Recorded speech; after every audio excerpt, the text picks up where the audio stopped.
मंडळी, महाराष्ट्रातल्या राज्यसभेच्या 7 जागांसाठी होणाऱ्या निवडणुकीसाठी उमेदवारी अर्ज दाखल करण्याच्या शेवटच्या दिवशी अनेक नाट्यमय घडामोडी पाहायला मिळाल्या.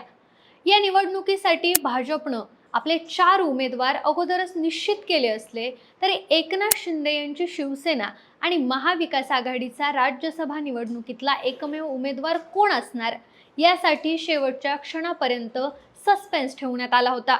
अखेर एकनाथ शिंदे यांच्या शिवसेनेकडून फक्त एक खासदार निवडून येण्याइतपत संख्याबळ असतानाही शेवटच्या क्षणी रोहित टिळक आणि ज्योती वाघमारे या दोघांना उमेदवारी अर्ज भरण्याच्या सूचना देण्यात आल्या. त्यामुळे राज्यसभा निवडणुकीत ट्विस्ट येण्याची शक्यता होती. एकनाथ शिंदे यांनी राज्यसभेच्या 7 जागांसाठी होत असलेल्या निवडणुकीच्या रिंगणात एक अतिरिक्त उमेदवार उतरवल्यामुळे आता महाविकास आघाडीचा एकमेव उमेदवार तरी निवडून येणार की नाही याबाबत काहीशी साशंकता निर्माण झाली होती.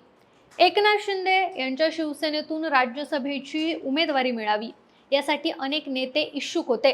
त्यांनी मोर्चे बांधणी केली होती.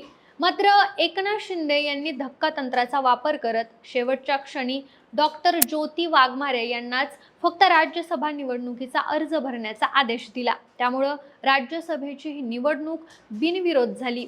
गेल्या काही काळापासून ज्योती वाघमारे या आक्रमकपणे एकनाथ शिंदेंच्या शिवसेनेची बाजू मांडत आल्यात. ठाकरे गटाकडून होणाऱ्या प्रत्येक घणाघाती टीकेला ज्योती वाघमारे यांनी तितक्याच धारदार शब्दात प्रत्युत्तर दिलंय. मात्र तरीही ज्योती वाघमारे या शिवसेनेतल्या इतर ज्येष्ठ नेत्यांच्या तुलनेत नवख्या असल्यामुळे त्यांना राज्यसभेसाठी संधी मिळेल असं कुणालाच वाटलं नव्हतं. मात्र एकनाथ शिंदे यांनी धक्कातंत्राचा वापर करत ज्योती वाघमारे यांना उमेदवारी दिल्यामुळे अनेकांना आश्चर्याचा धक्का बसलाय. म्हणूनच एकनाथ शिंदे यांनी ज्योती वाघमारे यांना राज्यसभेवर का पाठवलं, या मागची नक्की गेम काय आहे सगळं जाणून घेऊयात या व्हिडिओच्या माध्यमातून. नमस्कार, मी निशा हिंगे आणि तुम्हाला माहिती आहे आपला विषयच भारी आहे. मंडळी, एकनाथ शिंदेंनी पुन्हा एकदा सगळ्यांना चकित केलंय.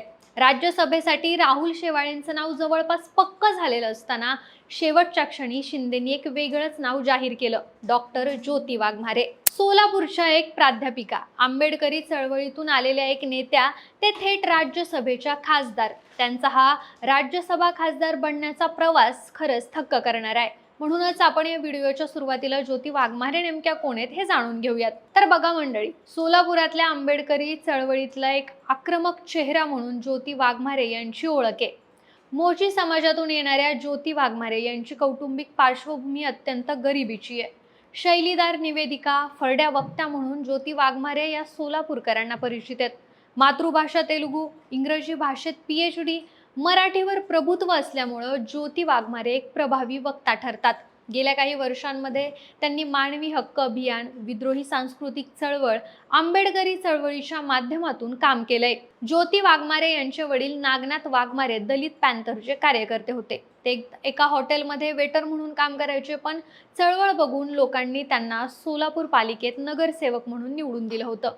ज्योती वाघमारे यांनी देखील 2014 साली सोलापूर महिला काँग्रेस शहराध्यक्ष म्हणून काम केलं होतं, पण नंतर त्या राजकारणापासून अलिप्त झाल्या. त्यानंतर एकनाथ शिंदे यांच्या शिवसेनेतून त्यांनी राजकारणात पुन्हा प्रवेश केला. त्यांनी शिवसेनेच्या प्रवक्त्या म्हणून पक्षाची बाजू आक्रमकपणे मांडली. अनेक जाहीर सभांमधून त्यांनी ठाकरे गटावर तोफ डागण्याचं काम केलं. त्यामुळं एकनाथ शिंदेंच्या शिवसेनेचा आक्रमक चेहरा म्हणून त्यांनी स्वतःची ओळख निर्माण केली होती. जून 2022 रोजी शिवसेनेत जेव्हा मोठी फूट पडली, नेमक्या त्याच फुटीत त्यांना संधी मिळाली. डॉक्टर ज्योती वाघमारे यांनी शिवसेना शिंदे गटात प्रवेश केला.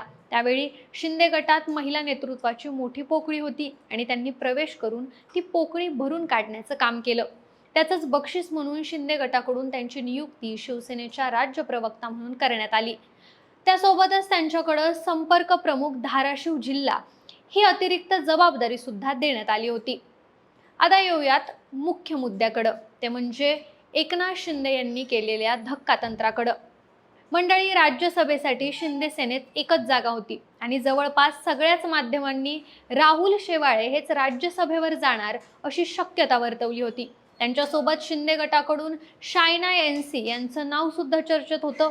आता शेवाळे हे शिंदेंचे विश्वासू आणि अनुभवी नेते, शाखा प्रमुख ते खासदार असा त्यांचा प्रवास. पण 2024च्या लोकसभेत उद्धव ठाकरे गटानं त्यांचा पराभव केला. त्यामुळे ते रिकामे होते. राज्यसभा त्यांच्यासाठी योग्य वाटत होती. पण शेवटच्या क्षणी शिंदेंनी निर्णय बदलला आणि ज्योती वाघमारे यांना ही संधी दिली. पण मंडळी, या निर्णयामागं अनेक राजकीय गणितं साधली आहेत. शिंदेंनी या एकाच खेळीत अनेक गोष्टी साधून घेतल्यात. सगळ्यात पहिली गोष्ट तर दलित मतांचं राजकारण. मंडळी, ज्योती वाघमारे दलित समाजातून आल्यात. महाराष्ट्रात दलित मतदार खूप मोठ्या संख्येने आहेत. त्यांना राज्यसभेवर पाठवणं म्हणजे या समाजाला थेट संदेश, आम्ही तुमच्या समाजाला सन्मान देतो. पुढे येणाऱ्या निवडणुकांमध्ये हे गणित महत्त्वाचं ठरणार आहे. दुसरी गोष्ट म्हणजे महिला मतदार. एका महिलेला राज्यसभेवर संधी देऊन शिंदेंनी महिला मतदारांना आपल्याकडे खेचण्याचा प्रयत्न केलाय. तिसरी गोष्ट म्हणजे निष्ठेचं बक्षीस.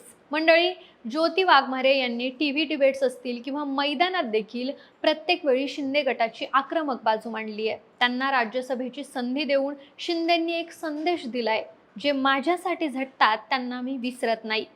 पुढची गोष्ट म्हणजे ज्योती वाघमारे यांच्या आक्रमकपणाचा शिंदे भविष्यात पुरेपूर वापर करून घेऊ शकतात. एकूणच एकनाथ शिंदेंचा हा निर्णय, ज्योती वाघमारेंना राज्यसभेची संधी, हे फक्त त्यांना बक्षीस नाहीये. यामागं दलित राजकारण साधण्याचा, महिला प्रतिनिधित्व देण्याचा आणि निष्ठावंतांना सन्मान देण्याचा एकनाथ शिंदे यांनी डाव साधलाय. शिंदे हे राजकारण एकाच वेळी अनेक आघाड्यांवर खेळतायत. त्यांचा हा मास्टर स्ट्रोक यशस्वी होईल का? तसंच या व्यतिरिक्त ज्योती वाघमारे यांना एकनाथ शिंदे यांनी का संधी दिली असेल असं तुम्हाला वाटतं? आम्हाला कमेंट करून नक्की सांगा आणि सोबतच आपल्या विशेष भारीच्या चॅनलला सबस्क्राईब करायला विसरू नका. धन्यवाद.